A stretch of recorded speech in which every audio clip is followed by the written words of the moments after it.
Jordan, you want to text him? He gets the least annoyed with you. I don't know if that's true anymore, Jen. There might have been a day. Uh, that's funny.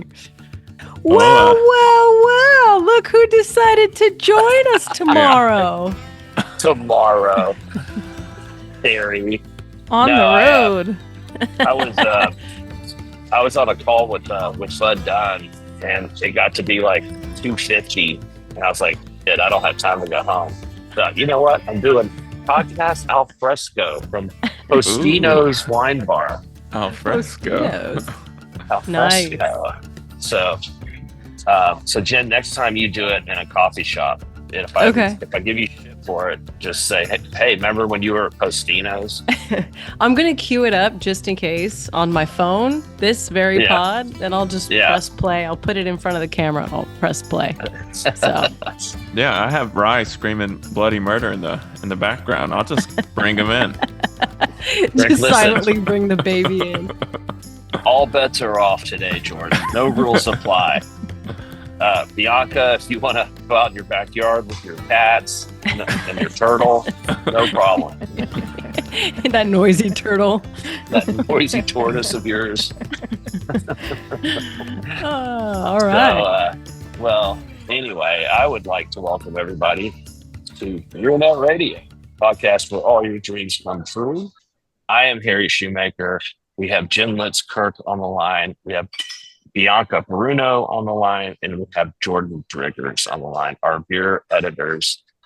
And this is our Wednesday Warehouse segment. You know what? It's been a couple weeks since we've done this segment. And boy, do we have a lot to talk about.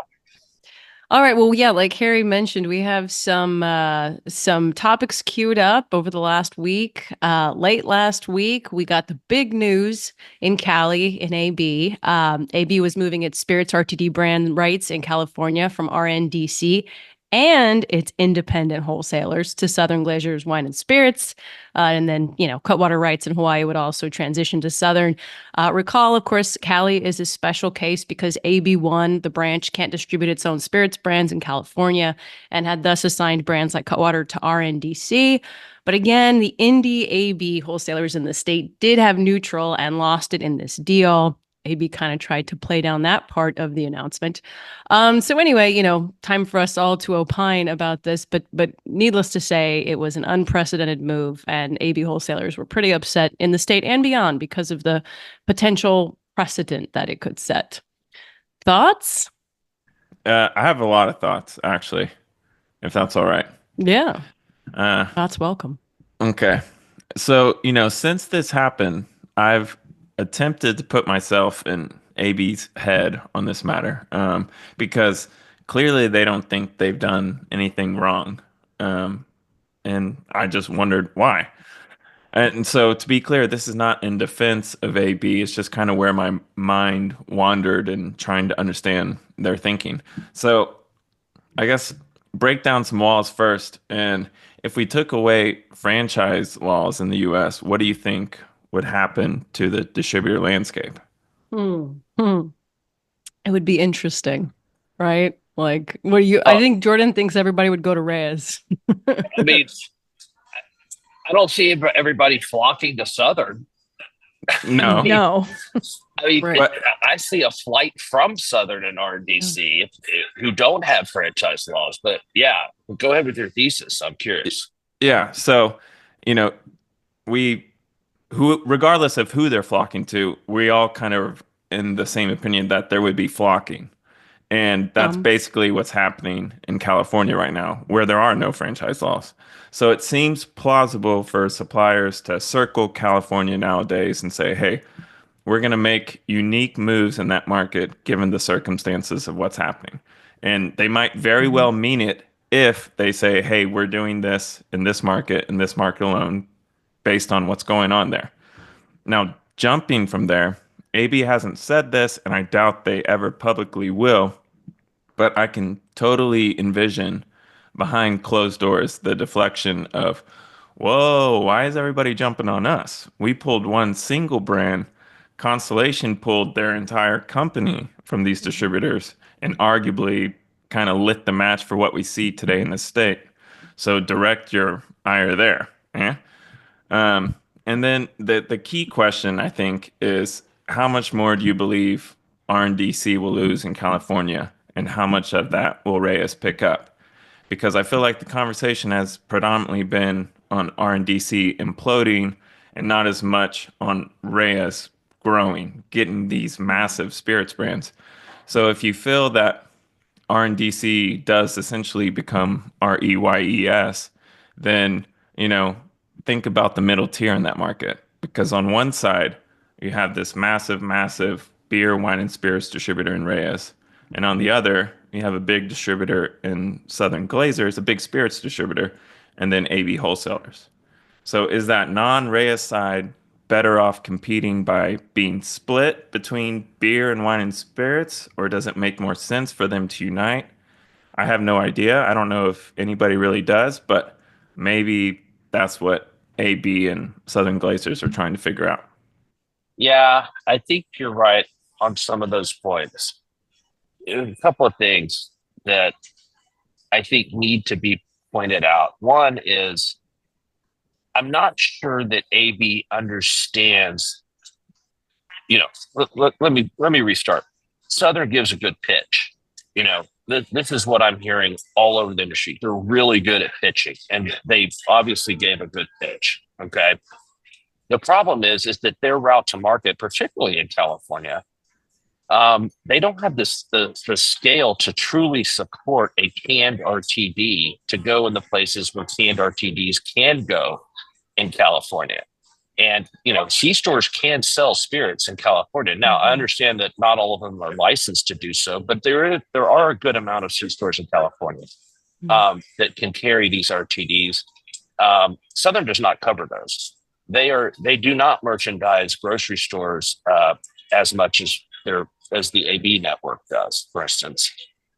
So unless Southern has promised to really invest in California heavily in order to get their service levels up to beer standards in those types of stores, then there's gonna be a distribution loss on day one for especially Nutrl, and somewhat less so for Cutwater, because Cutwater is already in a wine spirit wholesaler. So, the bottom line is, in the wholesalers that I've talked to in California, we're doing very well with Nutrl. And so it's not a performance issue.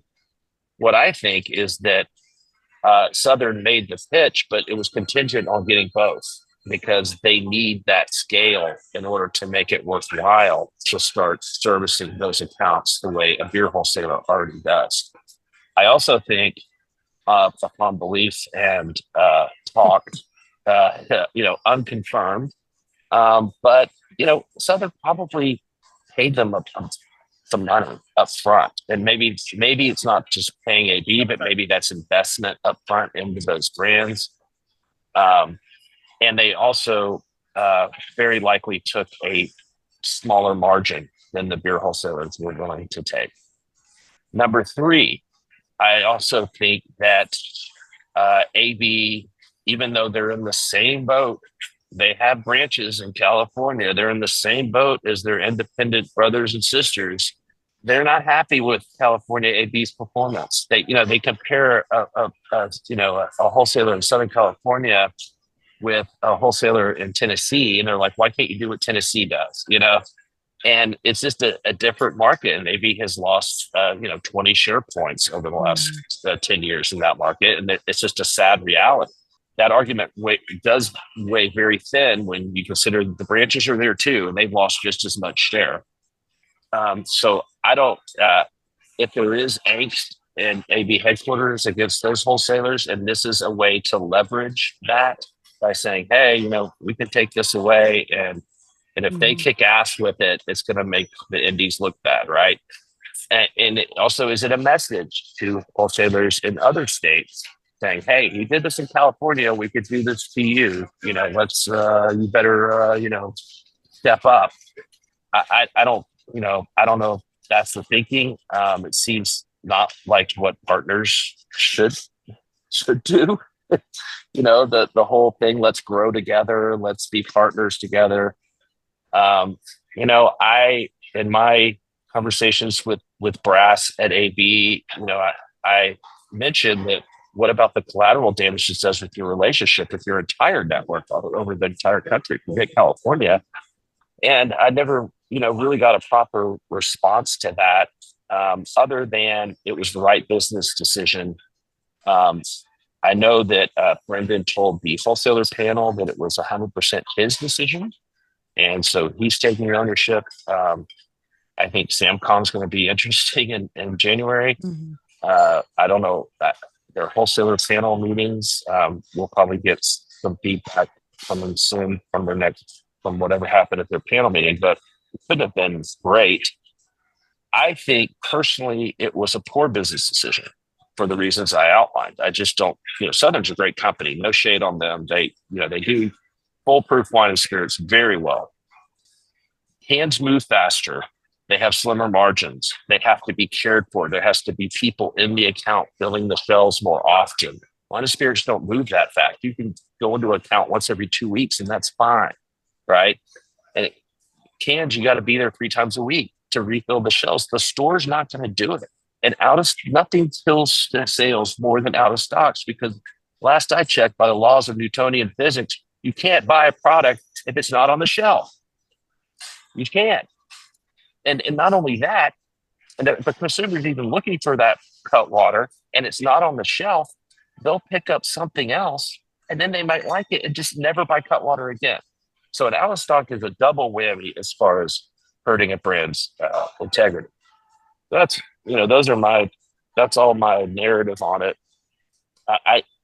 Maybe there's something I don't know. Yeah. Maybe Southern has agreed to create a whole new DSD type system. They're going to buy new side loader trucks and they're going to, just kill it. I don't know how they would do that at scale with just those 2 brands. They will lose money. And I don't know that they're in the business of losing money. And then I'll say one more thing and I'll give us this mic. Southern is looking at their business since COVID, and they're like, we need to get, they probably had a board meeting where it says we need to get heavily into spirit RTDs.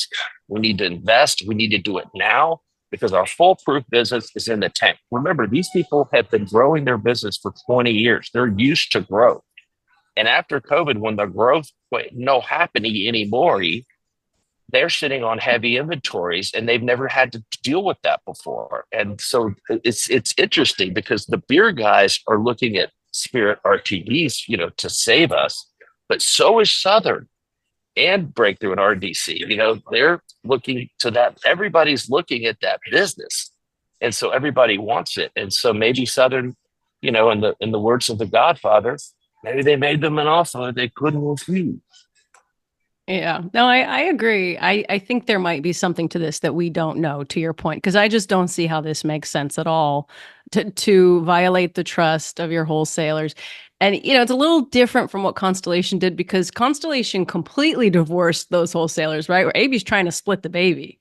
They're like, yeah, we have these kids with you, but I'm going to go down the street and have some kids with this other lady because that's what's good for me, right? Like it just doesn't. I can see how the wholesalers would be completely jilted. And to your point, Harry, a lot of the beer wholesalers, a lot of the wine and spirits RTDs are going to beer wholesalers, and beer wholesalers want to go there. We've seen it with Gallo, of course. We've seen it with Surfside. We've seen it with all of the hot RTD brands, really. Which brings us to a next piece of news, which is a rumor that we can't fully share yet because the news isn't live yet. I'm not sure if it will be by the time this runs, but there is another big spirits player that is rumored to be making some changes to its route to market in several states.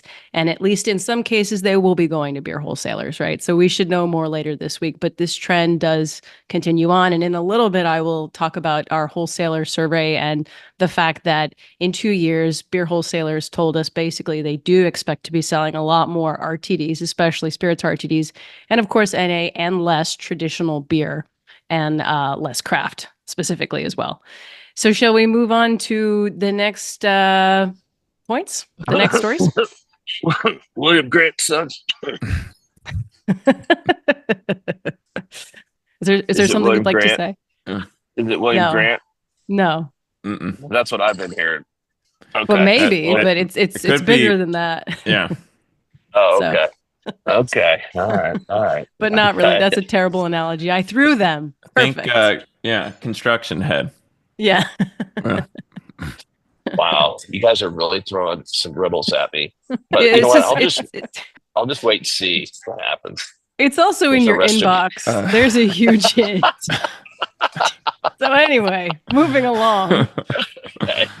Yeah. You The could deals just keep on rolling. Yeah, or you could just check your email. Anyway, the deals keep a rolling.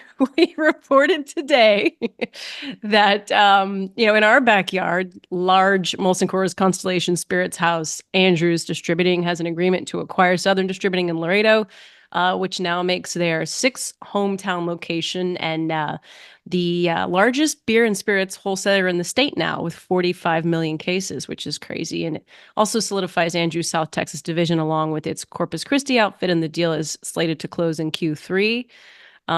We just saw Mr. Mike McGuire and his lovely daughters at the Gas Monkey, so that was cool. So congrats to them, and yeah, consolidation continues. I don't see it going any other way. I just want to say that I've had a long friendship with Mimo Trevino. Uh, I mean, it's a long distance friendship. We just talk over text and stuff. I don't even know if we've ever met, but he he sent me a.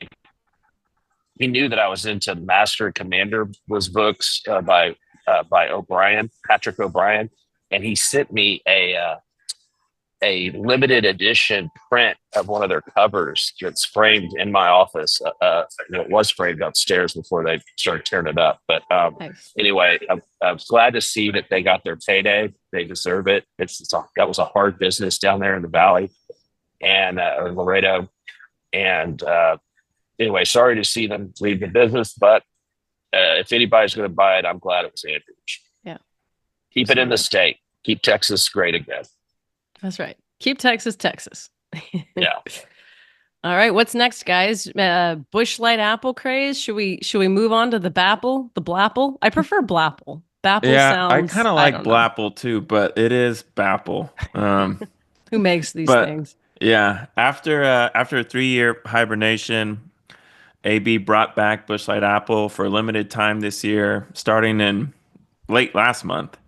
And we knew a spike was in store because, it's had success in its past releases. And you could kind of see momentum building for the Busch brand fam since the end of April. Like it was up 4.3 in the week ending April 20th, and Circana scans up 7.3 in the week ending April 27th, up 12% in the week ending May 4th. But I don't think anyone was ready for the growth seen in the latest week. In the latest week to May 11th, the Busch brand fam, which is the number 8 brand fam by dollars and the number 5 brand by volume, it grew dollars by 31.5% and volume by 25.9%, making it the fastest growing brand among top 50 over the week. And in NIQ scans, Busch Light Apple alone grew zero point 0.9 points worth of beer volume share, and for the 4 weeks ending May 10th, and zero point 0.6 points of dollar share over the same stretch. Now, you might be thinking that has to be an error. There's no way a brand fam that big can grow that much off a product that's been in market for less than a month. But if you go on Twitter or TikTok and you type in Bapple, just look at the results. It's nothing but videos of people snapping up like ungodly amounts of this beer and crazy lines of people waiting to buy like one allotted case. It's even in local outlets now. The brand manager at Stein Distributing in AB House in Boise told Idaho Press that one retail account in the vicinity of Boise State University sold like 530 packs of Bapple in 24 hours. And in Dallas, a liquor store employee told the Dallas Observer, "We had 100 cases come in on Monday. We limited it to one case plus 3 singles, and it sold out in just a little over an hour." So the common theme in all these reports and all the videos you see online is it's the elusive young LDAs driving the frenzy. And so they do drink, and hopefully this is an example for suppliers moving forward in that, yes, it is possible to gain the attention of this group, and it's possible to do it with beer, a sub-premium beer, in fact. So it's a big win for AB so far with this launch, but I think it's good news for Team Beer overall to see that type of engagement with young LDAs on an actual beer, just a fruit flavored beer. It's crazy because here we are racking our brains like, how do we get these youngins to drink? And well, let's just bring back something that was discontinued 2 years ago. Yeah. Like, it makes no sense. It's the McRib of the industry. It's the McRib of the industry. That's such a great way to put it. Yeah. But it wasn't even gone that long. It was gone for 2 years. I mean, I don't know. Did you guys see the ad that they put out with the original Apple founder? Yeah. That was good. Yeah, that was good. The ad, I think it was a brilliant ad. So if you haven't seen it, they had one of the original Apple founders who sold his entire stake for like $700. I'm talking about Apple, like the iPhone company, back when it was first getting started. And it would be worth like literally $10 billion today if he'd held on to it. And then he has a pallet of Busch Light Apple in his driveway, and he's like, I'm not going to make the same mistake again. And I think people, I'm not saying that one ad, caused all this, but it was a damn good ad. And it did make me say, oh, it's going to be here for a limited time. I better go out and get some. And, it's perfect in that it's Busch Light. So it's inexpensive. Plus it has the fruit flavoring, which young people like. They don't like that bitterness of regular beer, I've heard. And it really it kind of came at the exact perfect time with the right messaging. And, good. Fine. I'm glad AB got a win in the same week that they presumably got a loss. Yeah. Well, and I think what's funny about it too is it's kind of ironic. Like, that's not a brand built for young LDAs. And I think there's a lot of time spent on what can we make for this crowd? Right, what can we do?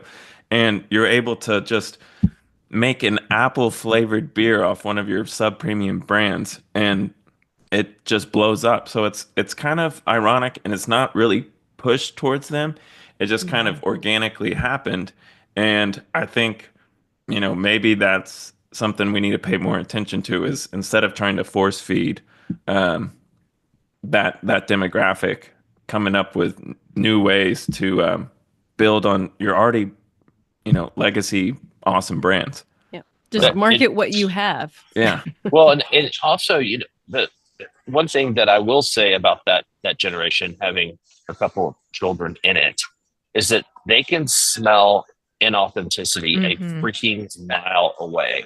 And Busch Apple's already been around. So it's not a new product. And so they know that this wasn't just brought up just for them. They can smell a Happy Thursday a mile away that's marketed toward them. No shade. No shade, right? But I mean, and when you think about like millennials love to be marketed to. Like they invite inauthentic marketing. They fall for that every single time. Oh my God, Harry, you're the generation that raised the softies that don't like beer flavor. Anyway, no, continue. I'm just saying that millennials and boomers are more aligned than I think y'all wish y'all were. We're the ones in between, Gen X, but you guys, you love to go out and fall in line, follow the rules, get marketed to, buy Frigidaires and live the good life. And I'm just saying that Gen Z, they can smell that. They can smell it. That's all I'm saying. Oh my God. Well, AB has to speak to the virality of it too. Like, are big beer brands able to respond in kind and meet the moment without having to go through all these, marketing approvals that they would normally go through for a normal campaign to cash in on this? That's an interesting point. Yeah. Because they already had it. Yeah, I think they knew it was coming. Yeah. I don't know if they sensed how quickly it would catch fire this go round. But even Michelle on the earnings call, like that was the one brand. He called And he out. called out other brands, but that was the one that he said, watch for this because this is going to be big. So I think And they by the knew. way, it's I want to say it's probably the fastest.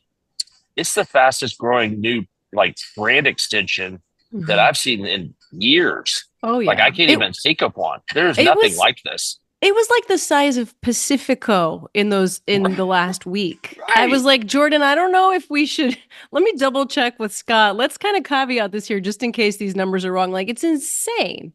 It is insane. Yeah. So The size of Pacifico, and given that's off premise only, and Pacifico I think has some on premise sales, but and Busch Apple probably doesn't. Well, maybe it does. I don't know. yeah, Gosh, actually, I don't know. people are, people, you go out in Austin and everybody's drinking on premise cans of, High Noon or whatever. Yeah. And it's a whole different ball game. And espresso martinis, but I digress. You have to wonder about the out of stocks, and you have to wonder, it's an LTO, right? I don't know. It says while supplies last. I think the supplies are out, but last go around, I think it did like 2 million cases in 2022. So I don't know what it's going to do this time around. But it also makes you wonder. They'll do 2 million cases this weekend. Yeah, well, I mean, it's crazy, but it also makes you wonder why they discontinued it. I mean, when they did and what that's going to look like going, because you want to keep the engagement, right? Then they did Peach, and Peach was okay, but Peach was no Apple, clearly. Yeah. So And they have a line coming, I think, in the fall, which is funny because I think that also kind of goes to their kind of backwards marketing of having Apple in the summer, which doesn't make a whole lot of sense, and then lime in the fall. So it's kind of like a viral, just ironic thing to drink right now for those young kids. And it was funny. One of the employees talking to the Dallas Observer was like, "Yeah, I mean, we're getting a lot of traffic, but that's the only thing people are coming in for right now. Yeah. The rest of the shelves are full. Untouched. Yeah. Yeah. If they're out of stock, are they just walking right back out because they can't like post it on TikTok? Yeah. And this was over like Cinco prime time. And that's what people were reaching for was Busch Light Apple. So Derby de Mayo. Yep. Not Busch Light Now, Lime. let me ask you this: like, do you think because it's been such a success that AB they'll drop the LTO designation and make it year round? I think that would probably be a mistake, but do you think they'll?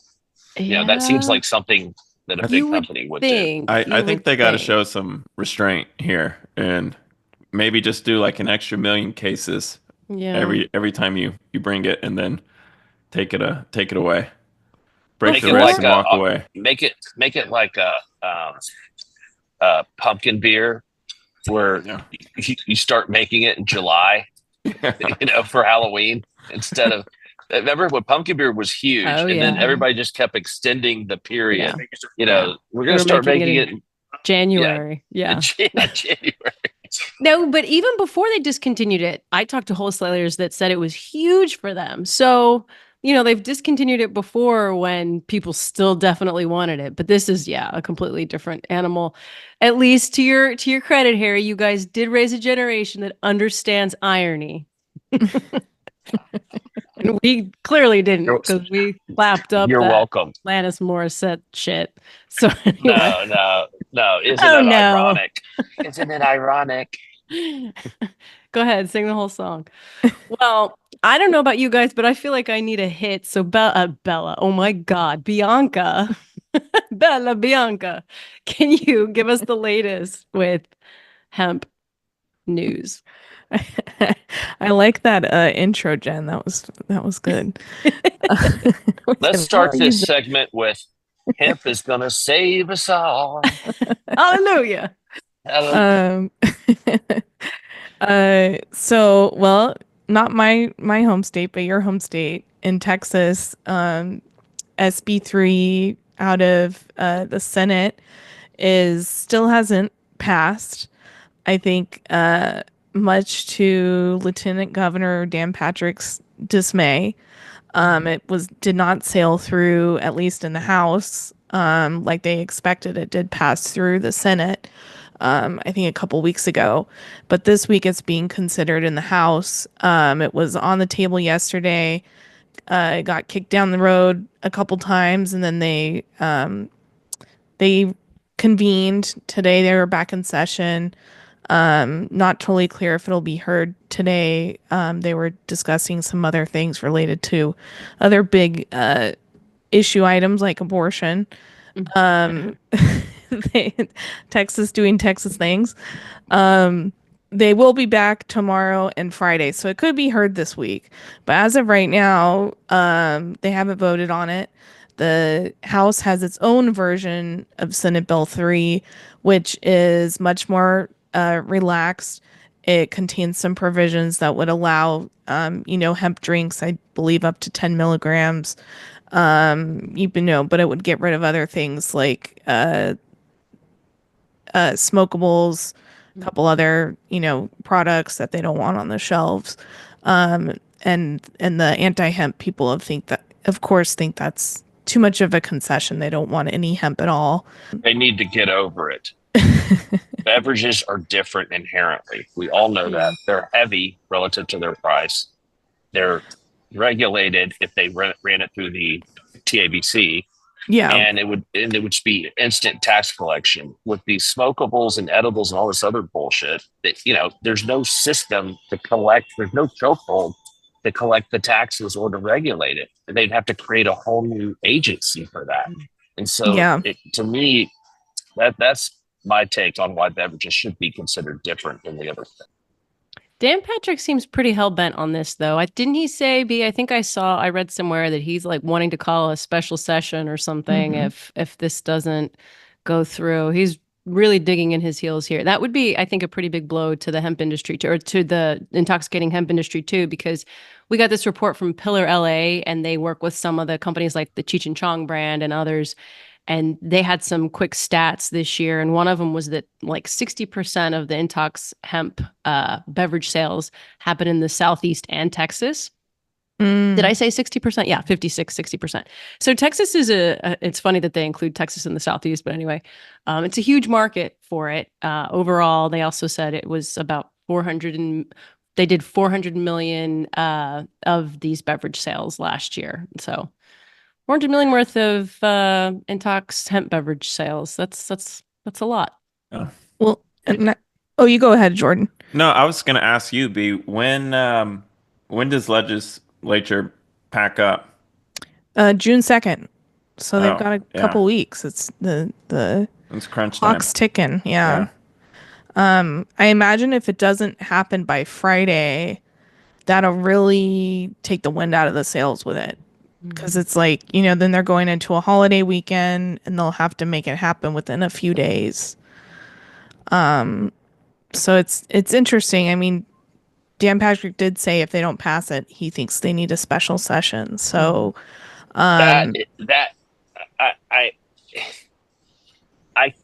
do you know how pissed off those state legislators would be if he calls a special session just for that? Like, special sessions are reserved for big ticket items like abortion or, things that affect a lot. This, I can't believe that he would. I don't know if he has problems at home, or I don't know what's going on in his mind. Psychosis. There's something. There's got to be something, like he lost a relative to drugs, or there's something going on in his mind where he's making this a bigger issue than it needs to be, in my opinion. I don't pretend to be a clinical psychologist. I don't want to clinically diagnose Mr. Patrick, but something's going on in that dome. Well, and I don't know about Texas, but I know California has a big budget deficit this year. And of course, Gavin Newsom's been on the same tear, I think, for opposite problems, more to support the recreational cannabis market here. But I'm going to talk with some people tomorrow from U.S. Hemp Roundtable, because I think they're trying to lobby lawmakers that they need to reconsider hemp as a way to help fill that budget gap in California. So it'll be interesting if that's another angle to getting some legislation passed in these states. Listen, I'm no parliamentarian, but if I were Gavin Newsom, I would make hemp beverages legal, but they have to go through the three-tier system that's already there. He doesn't have to create another agency. It doesn't going to cost him a dime, and he can tax it like beer or spirits, however he wants to do it. And he would raise all the money in the world.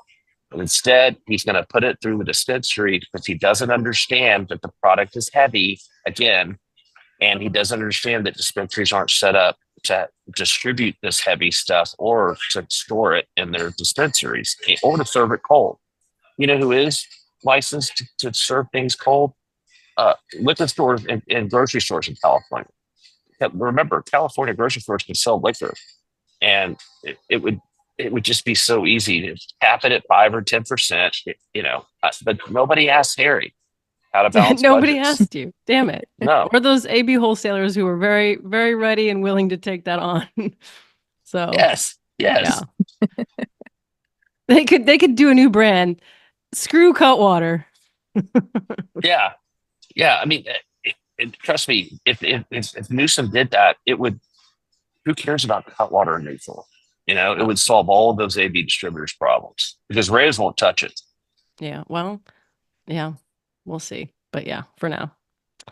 All right. Are we ready to bring it home with the survey, which we haven't even published yet? So too much Breaking news. Too much news. Right. Too much news. I know. Yeah, we can't. Well, it's good because every time we would punt the survey, we'd have more news. I would add some to it, and then we'd punt and I'd add. So now it's a lot longer than it was before, with things that really should have been included to begin with. Okay, so we conducted our annual wholesaler survey earlier this month over a few days. We've been doing this summer wholesaler survey for the last couple of years. It's a very casual affair, and we have our wholesaler readers fill out the quick survey, through Google Docs, and we had about 70 respond this year. They were about half AB, half Molson Coors, of course, with a lot of Constellation in there.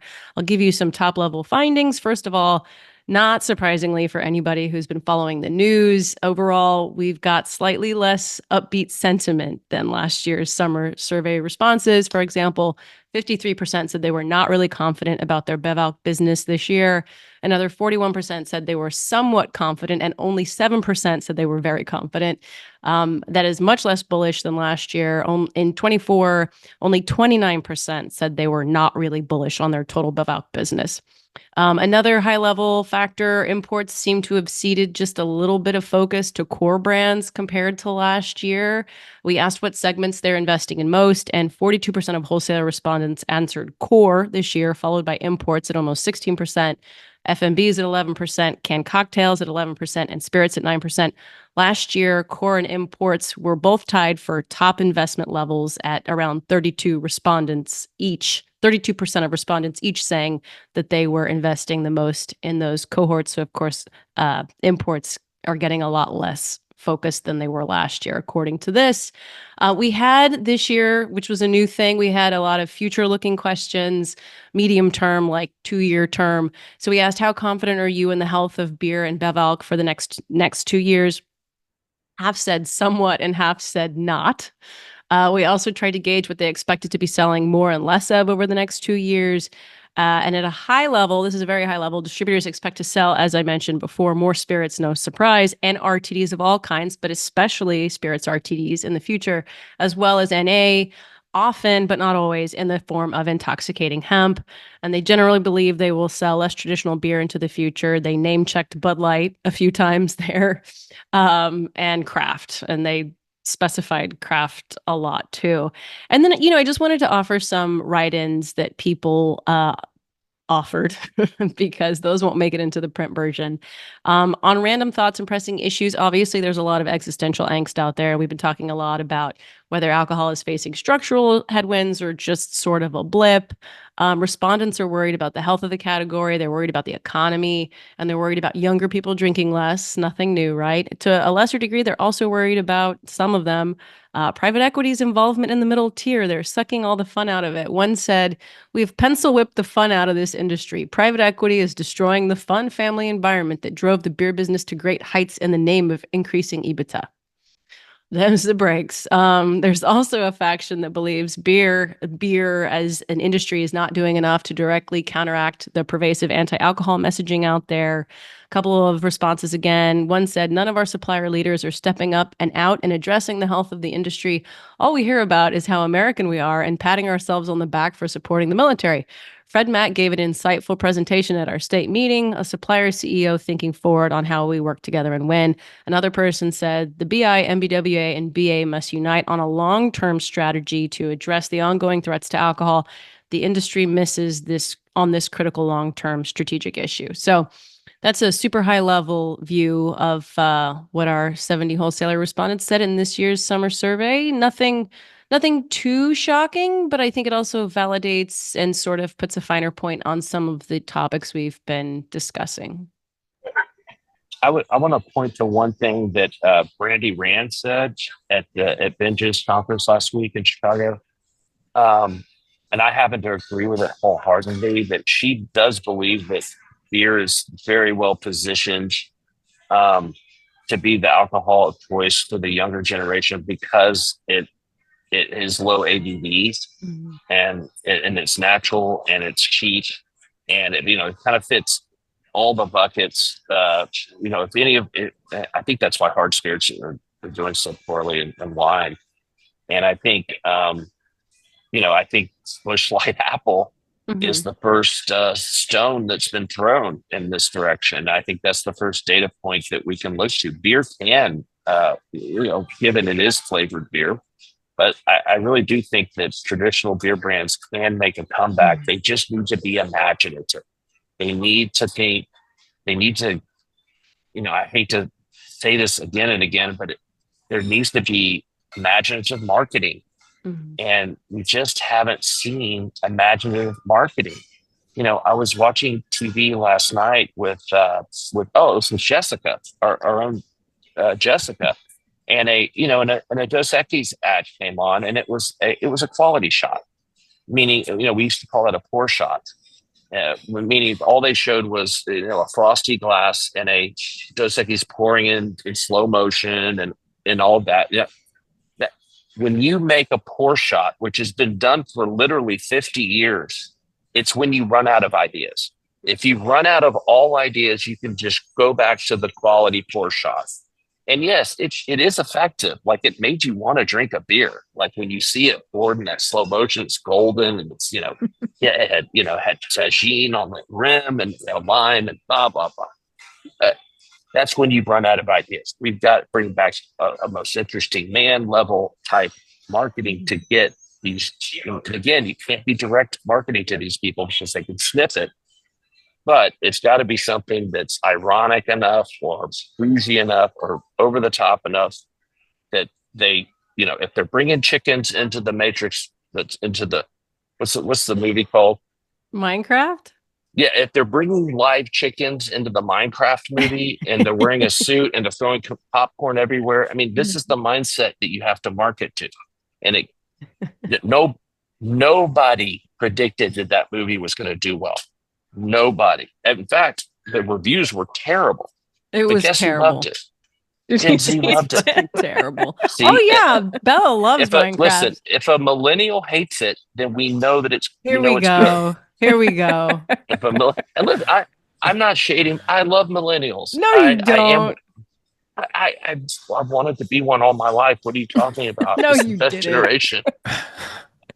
But yeah, so they should just do focus group with just millennials, and if they hate and boomers, and if they hate it, boom, we're gonna put it on every social media, all airwaves.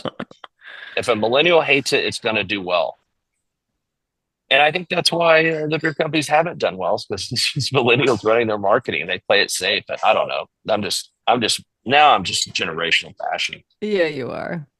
I'm sorry. Generational hater. Yeah. I'm I love sorry. millennials. Yeah, get imaginative, do something different. Maybe take a risk. We should we should produce our own commercials. We could do that with AI now. We'll just have lots of explosions and chickens and random shit. Apparently that'll sell. Let's get Wyatt to do it. You're onto something, Jen. Why? I'm talking to you right now. And he's listening because he's editing this podcast. Exactly. He's the how many are we? 5? He's the 6th editor. Yeah, he's the wizard behind the curtain. Yeah. He's the wizard. Well, guys, that's all I got. That's all I got too. Unless y'all want to talk about real American beer going after Hooters. I think that's great. I think all it does is create publicity. I doubt they'll get it, but it's just good publicity for them. It is, and I think they could have fun with that brand, and it does fit into their wheelhouse. It's just bring back the airline. That's what I say. Yeah, you're talking about imaginative ideas. I would consider that one to be one. Right. It might not be for everybody. Because millennials would hate it. They would hate. Oh my god! Oh my god! Here we go. Here we go. No, I have an idea. Airline. We should make this commercial. Let's make this commercial. It's Air Force One. It's Hooters and Trump's flying on that plane. That would see. I'm a millennial and I approve this message. You guys are the hall monitors of our nation. We appreciate it. You keeping us in line, but there's nothing wrong with Hooters. The hall monitors. Nobody said there's anything wrong with Hooters. I wanted to make sure I said this because I haven't ever said this on this podcast. There are no tariffs on liking and subscribing, and I know because we get a lot of listeners and nobody ever, hits the like button. Nobody ever comments. No, I mean, we do get a few. I'm not going to say we don't get any, but it really helps us if you like it, subscribe, and comment. It could just be, hey, Harry, you're way out of line. Millennials are awesome. Whatever. We don't care.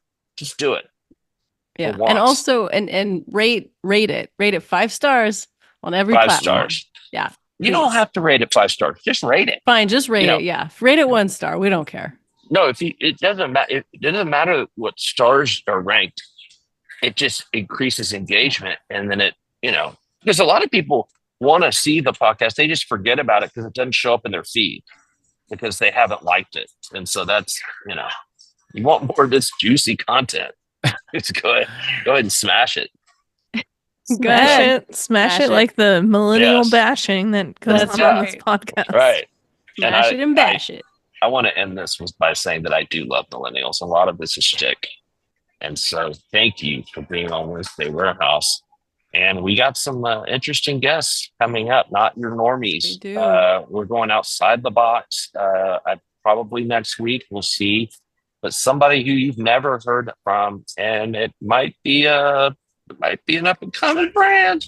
So you heard it here first, folks. And thank you for listening to BeerNet Radio. Thanks, guys.